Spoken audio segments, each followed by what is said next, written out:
हो गया। आ गया भाई।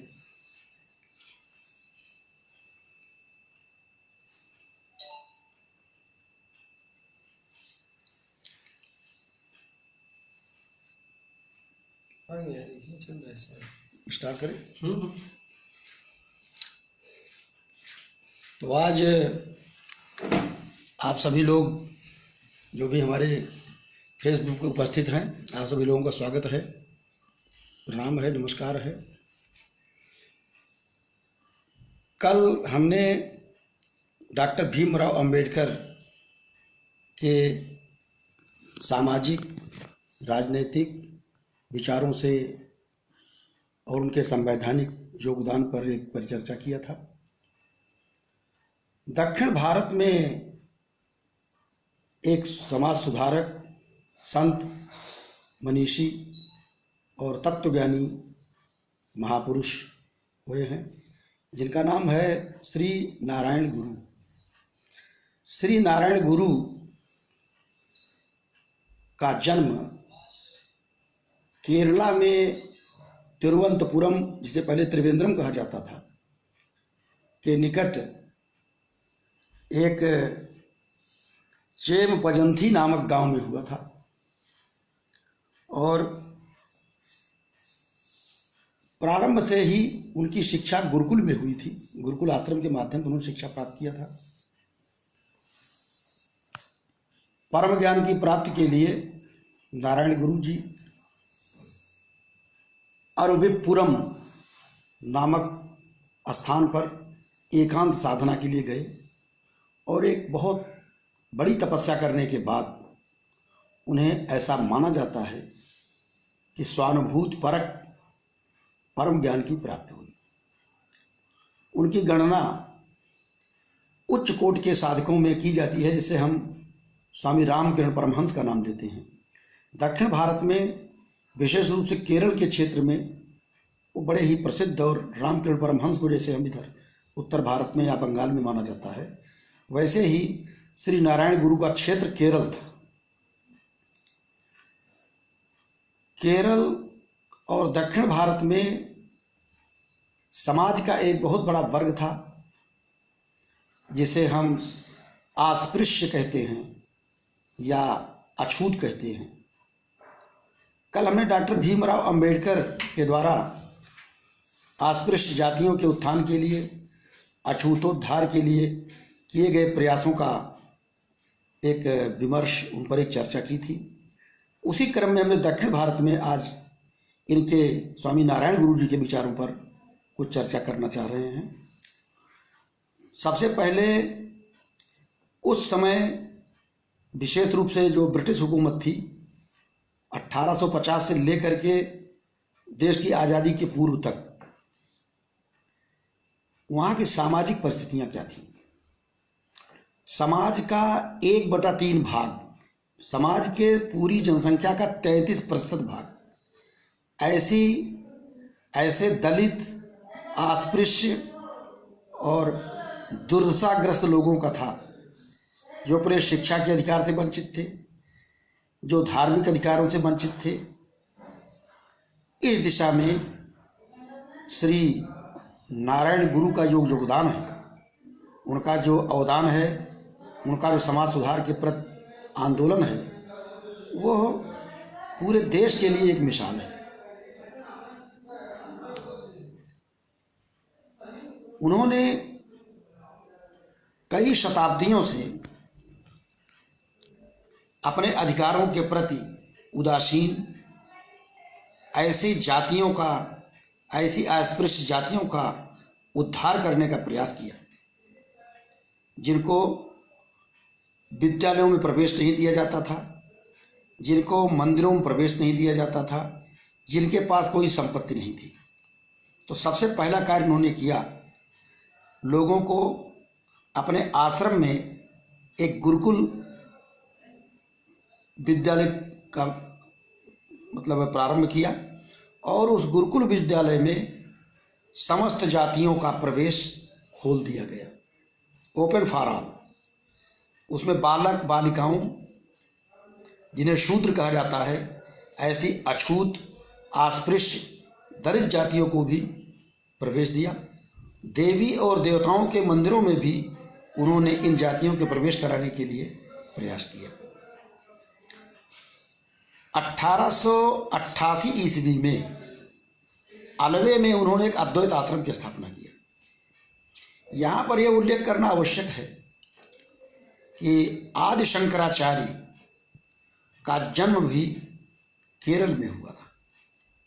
आदि शंकराचार्य केरल के कालडी ग्राम में पैदा हुए थे और उन्होंने जो विश्व में प्रसिद्ध है ऐसे अद्वैत सिद्धांत, अद्वैत दर्शन की स्थापना की।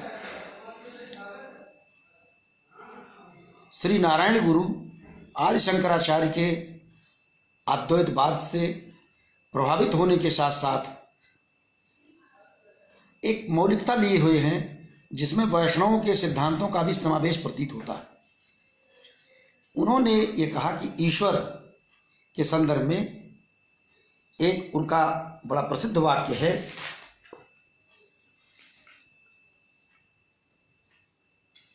ओम सहोदरीम सर्वत्र, ओम सहोदरीम सर्वत्र।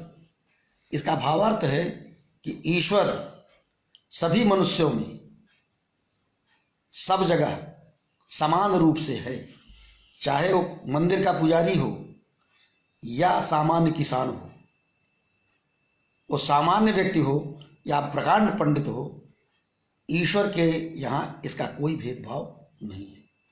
इसलिए समस्त प्रकार के जातिगत, रूढ़िगत, अंधविश्वास पर आधारित मान्यताओं को उन्होंने नकारा और अपने अद्वैत आश्रम में सभी जातियों, सभी मतलब स्त्री पुरुष में बिना किसी भेदभाव के सबको प्रवेश करने के लिए आह्वान किया। हमने ये भी चर्चा किया था कि कल की डॉक्टर अंबेडकर ने 3 सूत्र दिया था अस्पृश्य जातियों के लिए, शिक्षित बनो, संगठित बनो और संघर्ष करो।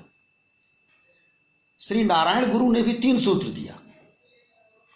पहली चीज उन्होंने कहा संगठित बनो, करो, संगठित बनो, शिक्षित बनो और औद्योगिकीकरण पर बल दिया, आर्थिक प्रगति पर बल दिया।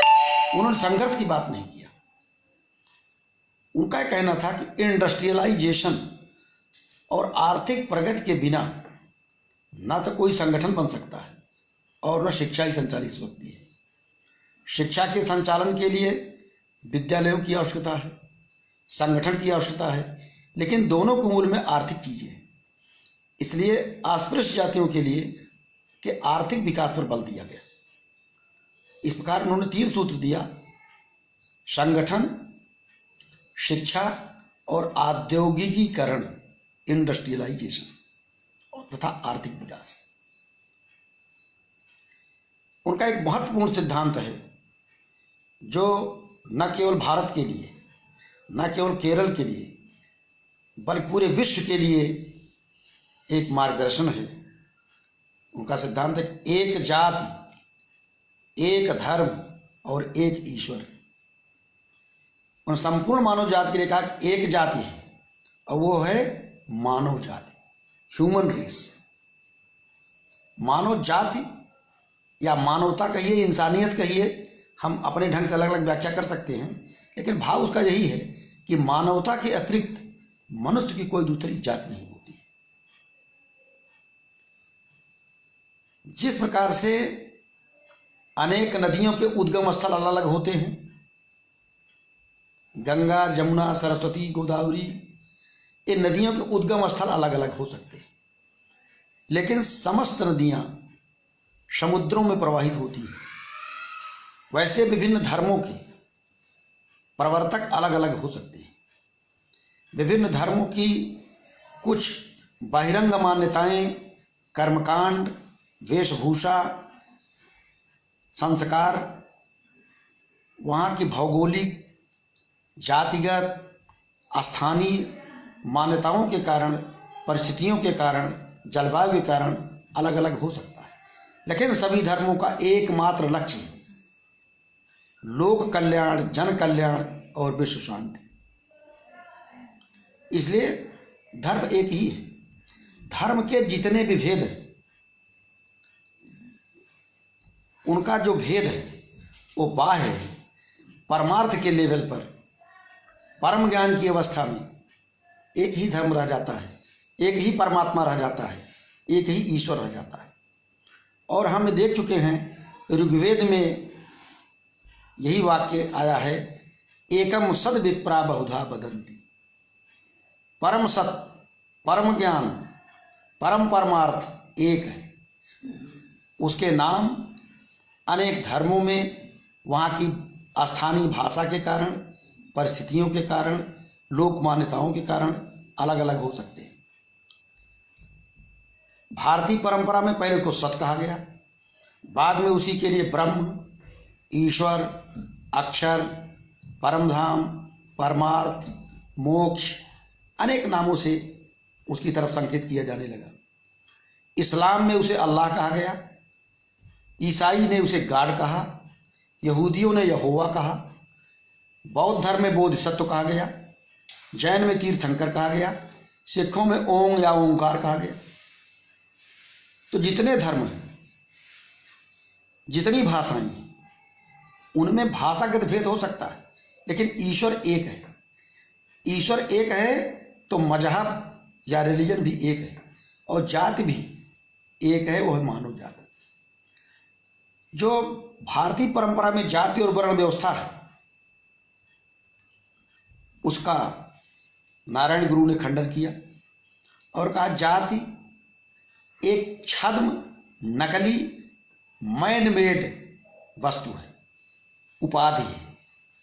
जाति को हमने बनाया है, यह कोई प्राकृतिक चीज नहीं है, यह कोई ईश्वरी विधान नहीं है। जैसे क्या मनुष्य के शरीर की कोई जाति होती है? शरीर में कहीं जाति लिखा हुआ है? मन में कहीं जाति का उल्लेख है? बुद्धि और विवेक में कहीं जाति है? वाणी और भाषा में कहीं जाति है? तो जाति है क्या? का एक टोटल आर्टिफिशियल छद्म चीज है, सूडो है। ये सूडो कास्ट, सूडो रिलीजन्स, इन सारी मान्यताओं का उन्होंने विरोध किया और एक प्रकार से आध्यात्मिक जागरण किया। यद्यपि उनका कार्यक्षेत्र केरल था, लेकिन उन्होंने जो संदेश दिया है वो संपूर्ण मानव जाति के लिए, उसमें किसी प्रकार का जातीय भेद, वर्गीय भेद नहीं है। विश्व के प्रमुख धर्मों की अगर हम गणना करें तो 8 धर्म हैं, जिसमें 4 धर्मों की जो ओरिजिन है, जन्म स्थल है, वो भारत है। इनमें सनातन वैदिक धर्म, जिसे आज हम हिंदू धर्म कहते हैं, दूसरा बौद्ध धर्म है, जो एक प्रकार से हिंदू धर्म के अंतर्गत उद्भूत हुआ एक सुधारवादी आंदोलन है। कल के व्याख्यान में, कल के विमर्श में कुछ लोगों ने इससे असहमत व्यक्त किया था, उसका जवाब दिया जा सकता है, लेकिन इतना मैं कहना चाहूँगा, महात्मा बुद्ध का नाम सिद्धार्थ था। उनके पिता भी वैष्णव थे, क्योंकि सिद्धार्थ जो है वो विष्णु के सहस्त्र नामों में से।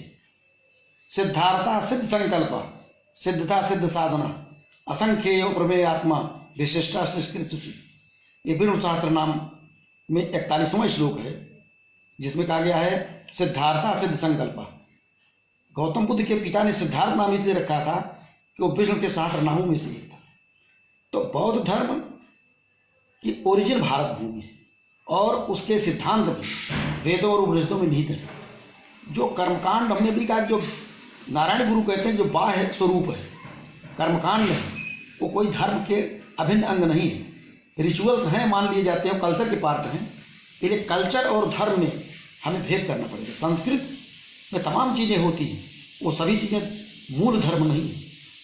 धर्म से तत्व निहितम गुहारा। तीसरा धर्म यहाँ का जैन धर्म है और चौथा सिख धर्म है। इसके अलावा भी 4 धर्म है दुनिया में, यहूदी, पारसी, ईसाई और इस्लाम।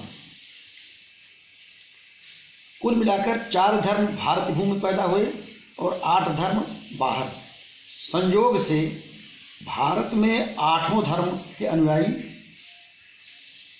अधिक बहुसंख्यक या अल्पसंख्यक के रूप में विद्यमान है। सनातन वैदिक परंपरा के हिंदुओं का यहाँ पर बहुत बड़ी पॉपुलेशन है। इस्लाम के अनुयायी हैं। भारत में जितने मुसलमान हैं उतने शायद विश्व किसी एक देश में नहीं है। और ईसाई भी यहाँ पर्याप्त मात्रा में है। यहूदियों पारसियों की संख्या कम है। सिखों की जन्मभूमि और कर्मभूमि मूलतः भारत है। तो नारायण गुरु इन सभी धर्मों की एकता पर बात करते हैं। Unification of our religions, unity of our religion की बात क्यों करते हैं? उन्होंने कहा कि भारत का भविष्य दो सिद्धांतों पर आधारित होगा, पंथ निरपेक्षता और लोकतंत्र। देखिए, ये बात उन्होंने आज़ादी के पहले कहा था। अगर दो देशों में युद्ध प्रारंभ हो जाता है तो कोई एक देश पराजित हो या विजेता हो, लेकिन वो युद्ध समाप्त हो जाता है। और इसका उदाहरण हम देख चुके हैं। फर्स्ट वर्ल्ड वार 1914 से प्रारंभ हुआ, 1918 में समाप्त हुआ। सेकेंड वर्ल्ड वार 1939 से प्रारंभ हुआ और 1945 के आसपास समाप्त हुआ। तो दो देशों के युद्ध समाप्त हो जाते हैं, लेकिन जब दो धर्मों में, दो नस्लों में, दो जातियों में युद्ध शुरू हो गया तो यह एंडलेस प्रोसेस है, ये कभी समाप्त होने वाली प्रक्रिया नहीं। इसलिए धार्मिक एकता आवश्यक है। क्यों आवश्यक है कि विभिन्न धर्मों के अनुयायी हमेशा रहेंगे। हमें देख रहे हैं कि निरीश्वरवादी धर्म विरोधी लोगों की संख्या भी रही है। प्राचीन काल से पश्चिम में लिस्पस और डिमोक्रिटस, अनेक लोग भौतिकवादी थे। भारत में चारवाक थे जो न धर्म को मानते थे, न मजहब को, न ईश्वर को। आधुनिक युग में आकर के, आधुनिक काल में मार्क्स ने धर्म को अफीम की नशा कहा। सार्त्र ने, फ्रांस के दार्शनिक सार्त्र ने धर्म को दुरास्ता कहा। लेकिन धर्म को मानने वाले लोग न कभी समाप्त हुए हैं और नारायण गुरु जी ने कहा कि न कभी समाप्त होंगे। नीत्शे ने कहा ईश्वर मर गया, गॉड इज डेड। लेकिन ईश्वर को मानने वाले लोग दुनिया में हमेशा रहे हैं और हमेशा रहेंगे। इसलिए धार्मिक एकता आवश्यक है कि धार्मिक एकता न रहने पर, धार्मिक संघर्ष होने पर, जिहाद का नारा लगाने पर मानव जात अपने मूल लक्ष्य से विचलित होगी और धर्म भी अपने मूल लक्ष्य भटक जाएगा। क्योंकि धर्म का मूल लक्ष्य क्या है? विश्व कल्याण और विश्व शांति। जिहादी नारों से विश्व शांति नहीं आ सकती है। और पूरे विश्व को एक धर्म के रूप में बांधा जा सकता है, लेकिन कौन सा धर्म होगा? वो न इस्लाम होगा, न वो सिखिज्म होगा, न जैनिज्म होगा, न बुद्धिज्म होगा, न क्रिश्चियनिटी होगी। हम हिंदू धर्म की बात नहीं कर रहे। वो ऐसा मानव धर्म होगा जिसको मान लेने पर किसी भी मजहबी परंपरा को मानने की आवश्यकता नहीं होती। श्री नारायण गुरु कहते हैं, महात्मा बुद्ध को बोधिसत्व की प्राप्ति किसी शास्त्र को पढ़ने से नहीं हुई थी। क्या बुद्ध ने कोई शास्त्र पढ़ा था? किसी विद्यालय में वो शास्त्र का अध्ययन करने गए थे? ईसा मसीह ने कोई ग्रंथ बाइबिल पढ़ा था? उनके उपदेशों से बाइबिल पैदा हो गई। बुद्ध के उपदेशों से बुद्ध धर्म पैदा हो गया। महावीर और उनकी परंपरा के तीर्थंकरों के उपदेशों से जैन धर्म का जन्म हुआ। गुरु गोविंद सिंह की मान्यताओं से, शिक्षाओं से, अनुभूतियों से गुरु नानक की, गुरु गोविंद सिंह की सिख धर्म स्थापित हुआ। उसी प्रकार से वैदिक ऋषियों ने वेद नहीं लिखा। हमारे शास्त्रों में कहीं नहीं लगा गया कि मैंने वेदों को क्या कहा, ऋषियों मंत्र दृष्टारा। ऋषियों ने मंत्रों की रचना नहीं की है, उन्होंने उस सत्य का साक्षात्कार किया है। मुहम्मद साहब जो इस्लाम धर्म के प्रवर्तक माने जाते हैं, वो कोई पढ़े लिखे व्यक्ति नहीं थे। उन्होंने हीरक नाम की गुफा में साधना किया और वहां उनको इल्हाम हुआ, उनको रेवलेशन हुआ, आत्म साक्षात्कार हुआ, आयतें उतरी, उन्होंने लिखा नहीं। इसी प्रकार ऋषियों ने वेदों की रचना नहीं किया है। आप स्वयं ऋषि स्वयं वेद बन गए। इसलिए ऐसी साधना करें जो आपको वेद बना दे, जो बुद्ध बना दे। इसलिए उसका नाम कहीं बोधिसत्व कहा गया, कहीं उसी गॉड का नाम, परमात्मा का नाम, कहीं बोधिसत्व, कहीं तीर्थंकर, कहीं मोक्ष, कहीं ब्रह्म, कहीं अक्षर, कहीं गाड, कहीं अल्लाह। इन धर्मों की एकता आवश्यक है और वो एक ही धर्म है, और वो धर्म परम ज्ञान है, परमार्थ है। सारे व्यवहारिक धर्म ये अहंकार के कारण पैदा हुए। हिंदू, मुस्लिम, सिख, ईसाई, यहूदी, ये हमारे अहंकारों की देन है। हमारे अहंकार, हमारी पर्सनल आइडेंटिटी विभेद पैदा कर रही है। इसलिए श्री नारायण गुरु ने कहा कि सारे भेद केवल मिथ्या आडंबर है। हम यहाँ पर उल्लेख करना चाहेंगे कि नारायण गुरु ने भी कहा था कि भारत में रहने वाला हर एक व्यक्ति भारतीय, इंडियन, यही उसका धर्म है। भारतीय अस्मिता है भारत का धर्म। भारतीय अस्मिता क्या है? हमारे सनातन धर्म में भी किसी नाम नहीं दिया गया है। यहाँ तक कि हिंदू धर्म भी किसी धर्म का नाम नहीं है। हिंदू धर्म कोई संगठित धर्म नहीं है। इसका कोई एक प्रणेता व प्रवर्तक नहीं है। इसका कोई एक देवता व देवी नहीं है। एक ही परिवार में कोई विष्णु के का उपासक है, कोई शिव का उपासक है, कोई देवी का उपासक है, कोई हनुमान जी का उपासक है, और कोई किसी का उपासक नहीं है। फिर भी सब इंडियन है, हिंदू है। हम ऐतिहासिक क्रम जाना चाहेंगे कि भारत में रहने वाले लोग भारतीय हैं। ये बात श्री नारायण गुरु ने कहा। उन्होंने ये बात नहीं कहा कि हिंदू कहिए। हिंदू कोई एक धर्म नहीं है, क्योंकि जो इतिहासकारों का कहना है कि इंडस वैली सिविलाइजेशन के आधार पर इंडिया हुआ। जो पर्शियन लोग थे वो हिंद का उच्चारण, इंडिया का उच्चारण जो है वो हिंद करते थे। इंडस वैली सिंधु घाटी, सिंधु का उच्चारण हिंद करते थे। सिंधु घाटी की सभ्यता तो हिंद घाटी की सभ्यता, इसलिए हिंदुस्तान इसका नाम पड़ गया। इसलिए सारे धर्मों की एकता पर बल दिया गया और कहा कि एक विश्व, एक जाति, एक मजहब या एक रिलीजन, एक ईश्वर, और आज हम कह सकते हैं एक विज्ञान। इस प्रकार नारायण गुरु ने कहा कि भारत का भविष्य और पूरी दुनिया का भविष्य इन्हीं धर्मों की एकता पर आधारित होगा। तो ये उनकी शिक्षाएं, ये उनके विचार भले ही केरल में पैदा हुए हों, उस समय के केरल की सामाजिक आर्थिक परिस्थितियों के कारण थे। उन्होंने अपना क्षेत्र केरल को बनाया, लेकिन ये संदेश पूरे भारत के लिए ही नहीं, पूरी दुनिया के लिए है। अगर विश्व आज के युग में बच पाएगा, आप एक देख लें, कोरोना नाम की बीमारी, महामारी चीन में पैदा हुई। इसका जन्मस्थल चीन है, लेकिन पूरे विश्व को इसने प्रभावित किया। तो वैसे ही अगर कोई अशांति पैदा होती है, केवल भारत में शांति की बात नहीं किया, अंतरिक्षम शांति, पृथ्वी शांति, आपो शांति, वनस्पतिया शांति, औषधिया शांति। जब तक पूरे ब्रह्मांड में शांति नहीं होगी, तब तक विश्व में शांति नहीं हो सकती है। अगर आप समझते हैं विश्व के एक भाग में आग लगी हुई है, पर्वतों पर, पहाड़ों में, नदियों में विनाश लीला हो रही है, प्रदूषण फैला हुआ है, तो मानव जाति सुरक्षित नहीं रह सकती है। ये भारत के ऋषियों को परम ज्ञान था, और उस परंपरा में श्री नारायण गुरु भी एक महान ऋषि थे।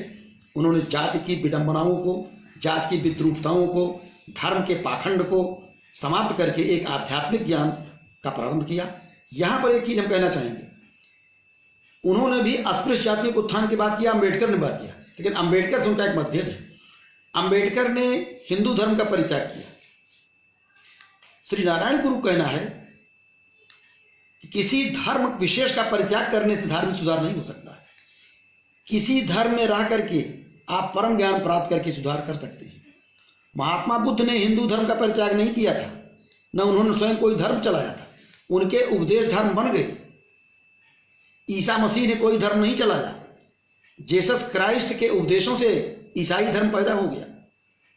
इसलिए किसी धर्म में जाने से या उस धर्म से निकलने से किसी समस्या का समाधान, मानव जाति की समस्या का समाधान नहीं हो सकता है।